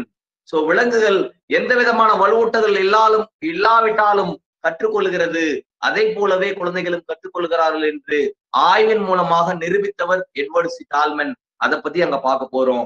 அது இல்லாம ஜோசப் ரென்சுலின் புதுசா ஒருத்தரை பத்தி கொடுத்திருக்கேன், எட்வின் குத்திரின்னு ஒருத்தரை பத்தி கொடுத்திருக்கேன், மோர் அப்படின்னு ஒருத்தரை பத்தி கொடுத்திருக்கேன், காமின் அப்படின்னு ஒருத்தரை பத்தி கொடுத்திருக்கேன், கெர்ப்லங்க்னு ஒரு சோதனை பத்தி கொடுத்திருக்கோம். இது எல்லாம் இது வரைக்கும் நீங்க கண்ணிலே பார்க்காத பரிசோதனை. அது எல்லாமே கற்றல் கோட்பாடுகள்ல எப்படி பாவ்லோ, ஸ்கின்னர், தாண்டேக்கெல்லாம் முக்கியமோ அதே போலவே முக்கியமானவர்கள்.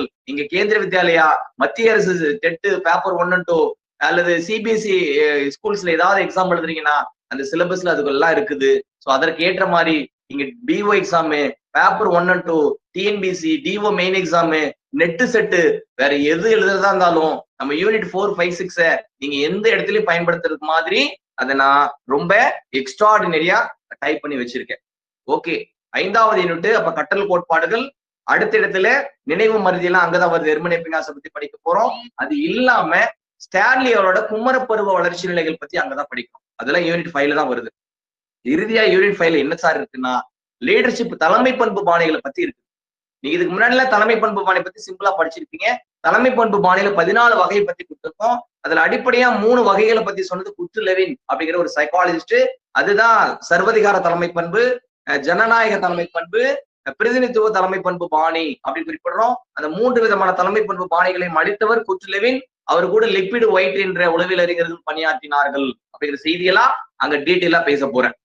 இது இல்லாம யூனிட் 6ல என்ன சார் இருக்குது அப்படின்னு கேட்டீங்கன்னா முதல் தலைப்பு மோட்டிவேஷன், ஊக்கம். 2வது தலைப்பு நுண்ணறிவு, 3வது தலைப்பு ஆக்கத்திறன், 4வது தலைப்பு ஆளுமை, 5வது தலைப்பு மனநலம், 6வது தலைப்பு வழிகாட்டுதலும் அறிவுரை பகர்தலும், 7வது தலைப்பா தற்காப்பு நடத்தைகள் அப்படிங்கிற செய்தியோட 6வது யூனிட் முடியுது. சோ இது எல்லாம் கொண்டதுதான் எது அப்படின்னு கேட்டீங்கன்னா நீங்க படிக்க போற சைக்காலஜி யூனிட் 4, 5, 6 அப்படிங்கிற டாபிக். அதுல இது வரைக்கும் நீங்க பார்க்காத வகையில பல முக்கியமான செய்திகளை, கருத்துக்களை எல்லாம் இது ஃபர்ஸ்ட் டே டெமோ கிளாஸ் அப்படிங்கிறதுனால உங்களுக்கு இன்ஸ்பிரேட்டிவா மோட்டிவேட்டடா நிறைய செய்தியை நான் பேசணும் அப்படிங்கிறதுக்காக கொஞ்சம் ஸ்பீட் இருக்கிற மாதிரி இருக்கும். புதுசா அட்டன் பண்ற சில மாணவர்கள்லாம் அதை பத்தி கவலைப்பட வேணாம். நம்மளோட கற்பித்தலோட நோக்கமே என்ன சார், நம்மளோட டெக்னிக்கே என்ன அப்படின்னு கேட்டா முக்கியமான செய்திகள் எல்லாம் எங்கெல்லாம் தேவைப்படுதோ அங்கெல்லாம் நான் திரும்ப திரும்ப பேசிக்கிட்டே இருப்பேன். சரியா? அதனால ஆசிரியரோட வேலை அறிவை கொடுப்பதல்ல, கற்றலை எளிமையாக்குதல் அப்படிங்கிற செய்தியை கண்டிப்பா புரிஞ்சுக்கணும். அதே மாதிரி பாவ்லோ ஒரு இடத்துல சொல்றாங்க, ஒத்த கருத்துக்களை விளக்கி கூறாவிட்டால் கற்றலில் குழப்பத்தை, சிக்கலை ஏற்படுத்தும் அப்படின்னு குறிப்பிடுறாரு 1897. அதனால நம்ம பாவ்லோ தியரி படி, தாண்டேகோட தியரி படி தான் நம்ம கற்பிக்கிறோம். அதனால எல்லாமே சிஸ்டமேட்டிக்கா ஃபார்முலா நம்ம டீச் பண்ற நாள் ரொம்ப தூரத்துல இல்ல. அதனால உங்க அனைவருக்கும் இந்த முத்துக்குமாரோட பணிவான வணக்கம். என்னோட அட்வைஸா நான் சொல்ல விரும்புறது என்ன அப்படின்னு கேட்டா, டிஆர்பி எக்ஸாமை பார்த்து நீங்க பயப்பட வேணாம். சரியா? டிஆர்பி தான் யாரை பார்த்து பயப்படணும்? உங்களை பார்த்து பயப்படணும். இப்படி எக்ஸ்பெரிமெண்டல் சைக்காலஜி எல்லாத்துக்கும்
என்கிட்ட ஏதாவது பேசணும்னு நினைக்கிறீங்களா? ஏதாவது டவுட் இருக்கா? என்கிட்ட ஏதாவது பேசணுமா? சார் அது கொஞ்சம் பொறுமையா சொன்னீங்கன்னா அப்படியே கொஞ்சம் நோட்ஸ் எடுத்துக்கோங்க சார். இன்னைக்கு உங்களுக்கு இன்ஸ்பிரேட்டிவா பேசிடணும். ஃபர்தரா மற்றதெல்லாம் பார்க்கலாம். ஒவ்வொருத்தரும் ஒரு ஷெட்யூல் இருப்பீங்க. ஸோ கிளாஸை நம்ம ஸ்டார்ட் பண்ணிட்டு நம்ம என்ன பண்ண போறோம் அப்படிங்கிற டீட்டெயில் நம்ம சொல்லிட்டோம். அதனால மற்ற செய்தியை நம்ம விரைவில் வகுப்பறை ஷெட்யூல மேடம் கொடுப்பாங்க. அதன்படி முத்துக்குமார் கற்பிக்கிறதுக்கு ரெடியா இருப்பேன். இப்போ யாரும் லீவ் போடாதீங்க. லீவ் போட்டு நம்ம வீடியோ பார்க்கலாம்னு நினைக்க வேண்டாம். ஏன் தான் வார்த்தையை நான் சொல்ல விரும்புறேன்னா, நம்ம நேரடி வகுப்புகள்ல இந்த ஒப்பிடுதல், வேறுபடுத்துதல், ஒத்த கருத்துக்கள், இந்த மாதிரி செய்தியெல்லாம் நம்ம அடுத்தடுத்து பேசிக்கிட்டே இருப்போம். இப்போ வைகோட்ஸ்கி நீங்க படிக்கிறீங்க, நான் அதை பத்தி நடத்தும்போது என்ன செய்வேன்னா, சமூக கலாச்சார கோட்பாடுல நடத்துவோம். யூனிட் 4ல வைகோட்ஸ்கி பத்தி சொல்லும்போது நோயம் சோம்ஸ்கின்னு சொல்லுவேன், சார்பிவோஸ்கின்னு சொல்லுவேன், ஜாப்லான்ஸ்கின்னு சொல்லுவேன். இந்த வார்த்தையெல்லாம் நீங்க தேடி கண்டுபிடிக்கணும்னா சைக்காலஜியா நீங்க ஒரு 100 முறை படிக்க வேண்டியிருக்கும். சரியா? சோ அதனால வகுப்பறைய தவிர்க்காத வேண்டாம். நேரடி வகுப்புகளை பெரும்பான்மையா கவனிக்க முயற்சி செய்யுங்க. உங்க அனைவரும் வருங்கால ஆசிரியர்களாக மாற இந்த முத்துக்குமாரோடைய மனப்பூர்வமான வாழ்த்துக்கள். சார் வணக்கம் சார். Thank you sir. தேங்க்யூ. தேங்க்யூங்க சார். வணக்கம். Thank you sir. வணக்கம். சொல்லுங்கம்மா. சார், டிஆர்பி சிலபஸை பொறுத்தவரைக்கும் இந்த சைக்காலஜி எல்லாமே ஆங்கிலத்திலேயே தராங்க, ஏன் தமிழ்ல தர மாட்டாங்க சார்? மாத்திக்கலாமா, அதுக்குதானே நாங்கெல்லாம் இருக்கோம்.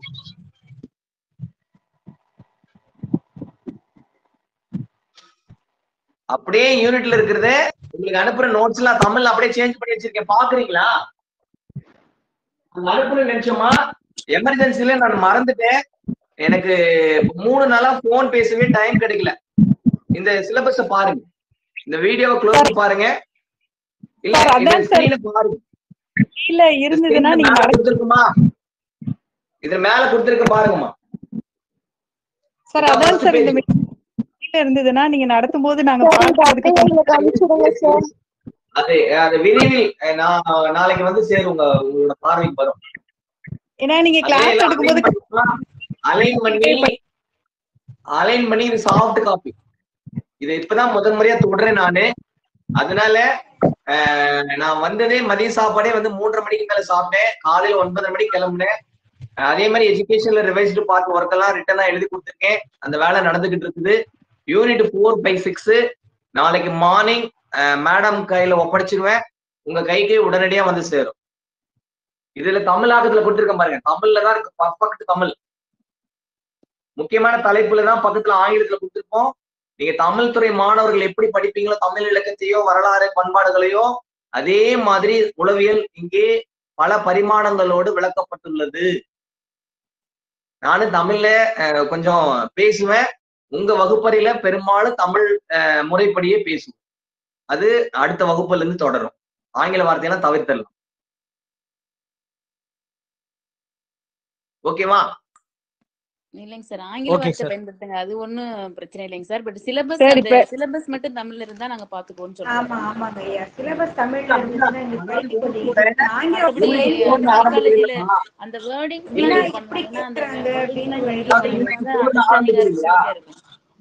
யூனிட் 4 ஆரம்பிக்கிற இடத்துல 6 1 2 எப்படி எல்லாம் யூனிட் இருக்குதோ அந்த யூனிட் தலைப்புக்கு கீழேயே பேராகிராஃப் தமிழ் ஆங்கிலத்தில் முழுமையாக கொடுக்கப்பட்டுள்ளது அனைத்து யூனிட்டுக்கும்.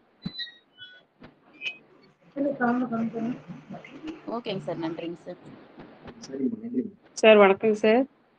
வணக்கம், சொல்லுங்கம்மா. சார் இப்போ நீங்க கொடுக்குற அந்த சாஃப்ட் காப்பி மட்டும் போதுங்களா, இல்லை நாங்க ஏதாச்சும் புக்கு வாங்கணுமாங்க சார் சைக்காலஜிக்கு? இவ்வளவு தூரம் நான் சொல்லி புக்கு வாங்கணுமான்னு கேட்ட டீச்சர், நான் என்ன பதில் சொல்றது? அதாவது சைக்காலஜி நீங்க படிக்கணும் அப்படின்னா இந்தியாவில சைக்காலஜி டிபார்ட்மெண்ட் கல்கட்டா யூனிவர்சிட்டிலையும் சென்னை யூனிவர்சிட்டிலையும் தொடங்கினாங்க ஒரே சமயத்துல 1916-17. 100 வருஷத்தை கடந்துட்டோம். நீங்க பரிசோதனை உளவியல் புத்தகத்தை நான் இப்பெல்லாம் சொன்னேன் பாத்தீங்களா, இந்த ஒவ்வொரு உளவியல் அறிஞரும் 10 இருந்து 25 புத்தகம் எழுதுனவங்க மினிமம். இதெல்லாம் முழுமையா நீங்க படிக்கணும்னா ஒரு 200-300 புத்தகத்தை, இந்த 4 யூனிட்டுக்கான புத்தகம் நீங்க தேடி பிடிக்கணும்னா ஒரு 200-300 உளவியல் புத்தகத்தை நீங்க மறு ஆய்வு செய்ய வேண்டியிருக்கும். சோ அதெல்லாம் எளிமைப்படுத்தி தெளிவுபடுத்தி சுருக்க உரைகளாக விளக்கப்பட்டுள்ளது. அது விரைவில் உங்களோட பார்வைக்கு வந்து சேரும். மிக்க நன்றிங்க சார். சரிங்க சார், நன்றிங்க சார். சார் வணக்கம் சார். சொல்லுங்க சார், எங்க அதெல்லாம் ஒரு சிறந்த ஆசிரியரை அவங்க தேர்வு செஞ்சிருக்காரு. எங்களுக்கு நிறைய பயம் இருந்துச்சு சார், சைக்காலஜி எப்படி பண்ண போறோம் அப்படின்னு சொல்லிட்டு. இதுக்கப்புறம் எங்களுக்கு அந்த பயம் எல்லாம் போயிட்டு சார். கண்டிப்பா 25 மேல நாங்க தேர்வுக்கு வாங்குவோம் அப்படின்னு சொல்லி ஒரு கான்பிடன்டா இருக்கும் சார். வகுப்புல பார்த்ததுக்கப்புறம் எங்க ஓகேமா, பயம் போயிடுச்சுன்னு சொன்னீங்க இல்லையா, அதுதான் நம்ம கற்பித்தலோட வெற்றி. பயம் ஏற்படுத்தல் சோதனை செய்தது வாட்சன், பயம் நீக்குதல் சோதனை செய்தது 1909 சிக்மண்ட் ஃப்ராய்டு. சோ அதெல்லாம் உங்களுக்கு தனியார் ஆய்வுல நடத்த போறேன். Wait and see. வணக்கம் சார். வணக்கம், சொல்லுங்க. கிளாஸ் அருமையா இருந்தது சார். Thank you sir. ஹலோ, மகிழ்ச்சி, ரொம்ப மகிழ்ச்சி. தமிழையும் ரொம்ப முக்கியத்துவம் கொடுத்து 110 மார்க் படிங்க. சைக்காலஜில 30 மார்க் எடுக்கிறதுக்கான வேலையை நான் 100% செய்து கொடுப்பேன். என் வாட்ஸ்அப்பை பாருங்க, என் நம்பர் சேவ் பண்ணிக்கோங்க, சார்கிட்ட கேட்டு. சரியா? சாரோட அனுமதி இல்லாம எந்த வார்த்தையும் என்கிட்ட பேசக்கூடாது, நானும் பேச மாட்டேன். என் நம்பரை மட்டும் சேவ் பண்ணி வச்சுக்கோங்க. சரியா? அதுல பிஓ எக்ஸாமோட ஸ்டேட்டஸ் வச்சிருக்க பாருங்க. சரியா? அது ரிட்டனா நான் எழுதி போஸ்ட் பண்ணது, அது அப்படியே இருக்கணும். அந்த ஒரிஜினாலிட்டி ஸ்கிரிப்ட்ஸ் பார்க்கணும்னு அந்த பேப்பரை இன்னும் வச்சிருக்க வீட்டுல பத்திரமா. சரியா? Kumar, wish you all the best. நன்றிங்க ஐயா. நன்றிங்க ஐயா. ஐயா வணக்கங்க. வணக்கம், சொல்லுங்கம்மா. ஐயா, இந்த தேர்வுக்குண்டான பயத்தை போக்கி தொடர் கற்றலை வந்து நாங்க எப்படிங்க சார் மேம்படுத்துறது, அதை கொஞ்சம் சொல்லுங்க சார். ஒரே வழி, மீண்டும் மீண்டும் கற்றல், மீண்டும் பயிற்சி செய்தல். இப்ப நீங்க ஃபர்ஸ்ட் டைம் படிக்கும் போது ஒரு 500 பக்க புத்தகத்தை நீங்க ஃபர்ஸ்ட் டைம் படிக்கும் போதுமா ஒரு 10 பக்கத்துல நோட்ஸ் எடுப்பீங்க. ஆமாங்க சார். அதுவே 2வது 3ஆம் முறை படிச்சுட்டு நோட்ஸ் எடுக்கும்போது 5 பக்கத்துல நோட்ஸ் எடுப்பீங்க. ஆமாங்க சார். அதுவே 4வது 5வது முறையா படிச்சிருந்தீங்கன்னா ஒரே ஒரு பக்கத்துல இந்த 10 யூனிட்டுக்கான நோட்ஸ் நீங்க சிம்பிளா எடுத்து கையில வச்சிருப்பீங்க சுருக்கமா. எவ்வளவு கடினமான செய்திகளை படித்தாலும் மூளை அதனை எளிமையாக்கி கொண்டே இருக்கும். அதற்கான முறையான செயல்பாடுகளை நம்ம வகுப்பறையில் மேற்கொள்ளவும் காத்திருக்கவும். தேங்க்யூங்க சார்.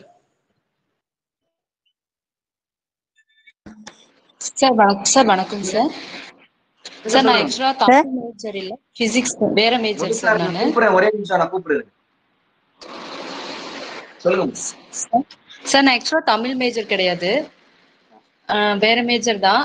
சார்கிட்ட வந்து நான் சைக்காலஜி கேட்குறப்போ கொஞ்சம் டவுட்டாக தான் ஜாயின் பண்ணேன். பட் உங்களோட இன்ட்ரடக்ஷன் கிளாஸே பார்த்தீங்கன்னா எனக்கு டோட்டலாக கான்ஃபிடென்ட் வந்துருச்சுங்க சார். நீங்கள் எவ்வளோ எக்ஸ்பீரியன்ஸ்டுன்றது இன்ட்ரடக்ஷன் கிளாஸ்லேயே தெரியுது சார். எனக்கு ஒரே ஒரு ரெக்வஸ்ட் சார்.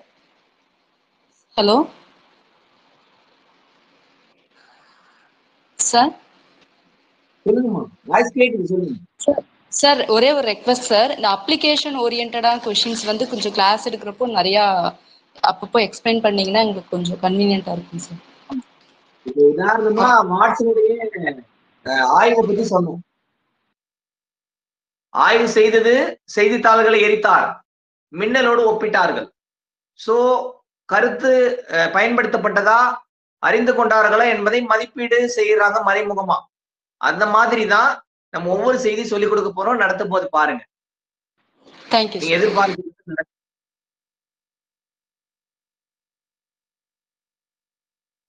வணக்கங்க சார். டெமோ கிளாஸ் ரொம்ப அருமையா இருந்தது சார். நிறைய விஷயங்களை நாங்க சார். வாய்ஸ் கட் ஆகுமா?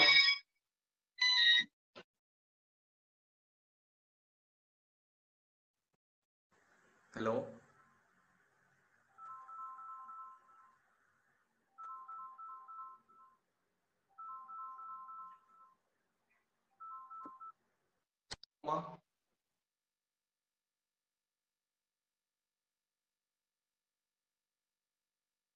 ஓகே, முடிச்சிடலாமா?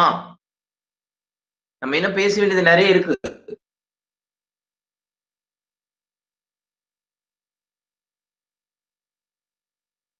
கிளாஸ் முடிச்சிடலாமா? Sir good evening sir. Good evening. சொல்லுமா சார். நீங்க தர்மபுரியாங்க சார்? ஆமாவா, நீங்க? ஓகே, தர்மபுரி தாங்க சார். சரிம்மா, thank you sir. Thank you sir. Sir தர்மபுரியில என்ன ஊருங்க சார்? தர்மபுரியில தர்மபுரி டவுன் கலெக்டரேட் பக்கத்துல இருக்கும். ஓகே. ப்ராப்பர்லாம் கோயம்புத்தூர் இருக்கிறது தான் தர்மபுரியில. ப்ராப்பர்லாம் கோயம்புத்தூர் பீலமேடு. ஓகே ஓகேங்க சார். நாங்களும் தர்மபுரி தாங்க சார். ஸோ அதனால தாங்க சார். சரிம்மா, எனக்கு ஏரியா ஒரு சிலது தெரியாது, மெயின் ஏரியானா தெரியும்.